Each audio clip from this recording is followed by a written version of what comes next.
নমস্কাৰ সকলোকে ওয়েলকাম জনাইছো আজিৰ ভিডিঅ'লৈ। আজিৰ ভিডিঅ'টিত আমি চাম আমাৰ অসম চৰকাৰৰ মহিলা আৰু শিশু বিকাশ বিভাগৰ অধীনত অনুষ্ঠিত হ'বলগীয়া এটা প্ৰশিক্ষণ কাৰ্যসূচীৰ কাৰণে আজিৰ এই ভিডিঅ'টিৰ জৰিয়তে এটা বিজ্ঞাপন শ্বেয়াৰ কৰিম। আশা কৰিছোঁ ভিডিঅ'টো শেষলৈকে চাব আৰু যিসকলে চেনেলটো নতুনকৈ আহিছে ছাবস্ক্ৰাইব কৰি ল'ব এনেকুৱা ধৰণৰ আপডেট পাবৰ কাৰণে।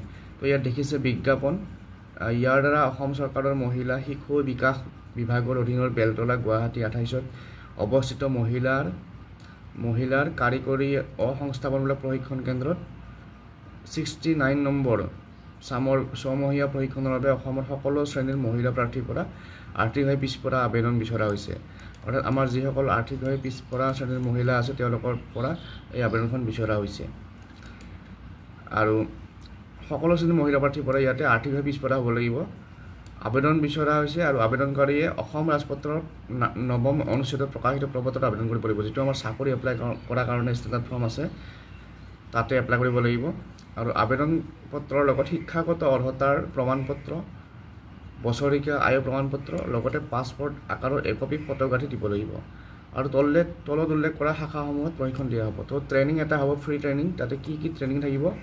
প্ৰথমতে থাকিব কম্পিউটাৰ, তাৰপিছত থাকিব কটা আৰু চিলাই, কাটিং আৰু টেইলৰিং, গোঠা আৰু ফুল তোলা, নাইটিং এণ্ড এমব্ৰইডাৰী, বোৱা কটা, উইভিং, এইকেইটা প্ৰশিক্ষণ থাকিব। শিক্ষাগত অৰ্হতা কম্পিউটাৰ শাখাৰ বাবে প্ৰাৰ্থী প্ৰৱেশিকা পৰীক্ষা উত্তীৰ্ণ নাইবা সমপৰ্যায়ত হ'ব লাগিব।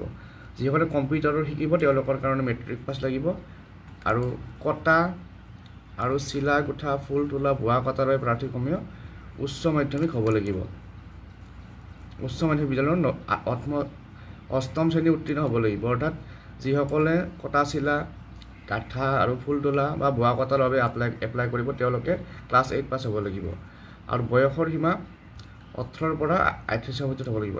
এইটো দেখিছে বয়সৰ সীমা 18ৰ পৰা 38 বছৰ বয়সৰ ভিতৰত হ'ব লাগিব আৰু প্ৰশিক্ষণৰ বাবে নিৰ্বাচিত হোৱা প্ৰাৰ্থীক মাহে 150 টকাকৈ জলপানী দিয়া হ'ব। 150 টকাকৈ জলপানী দিয়া হ'ব। আবেদনকাৰী যিকোনো এটা শাখাতে আবেদন কৰিব পাৰিব। অৰ্থাৎ কোনোবাই যদি কম্পিউটাৰ ট্ৰেইনিং ল'ব বিচাৰিছে তেওঁ কম্পিউটাৰটো চিলেক্ট কৰিব পাৰিব। বাকী একেজন মানুহে 2-3টা ট্ৰেইনিঙত নাম দিব নোৱাৰে। তাৰপিছত প্ৰশিক্ষণ সমাপ্তিৰ পিছত স্বনিযুক্তিৰ বাবে বিভাগীয় আত্মসংস্থাপনমূলক সাহায্য আগবঢ়োৱা হ'ব। যেতিয়া ট্ৰেইনিং কমপ্লিট হ'ব তেতিয়া চৰকাৰৰ ফালৰ পৰা আত্মসংস্থাপন হোৱাৰ কাৰণে কিবা সাহায্য আগবঢ়োৱা হ'ব। তাৰপিছত ওপৰত উল্লেখ কৰা প্ৰশিক্ষণৰ শাখাত অৰ্হতা থকাসকলে সকলো শ্ৰেণীৰ মহিলা প্ৰাৰ্থী আৰ্থিকভাৱে নিম্ন স্বাক্ষৰকাৰী নিৰ্ধাৰিত প্ৰপত্ৰৰ যোগে প্ৰশিক্ষণৰ নাম উল্লেখ কৰি অহা 19/7/2025 ভিতৰত জমা দিব লাগিব। গতিকে যিসকলে আগ্ৰহী তেওঁলোকে 19 জুলাইৰ ভিতৰত নিজৰ ফৰ্মবিলাক জমা দিব লাগিব। এই যিটো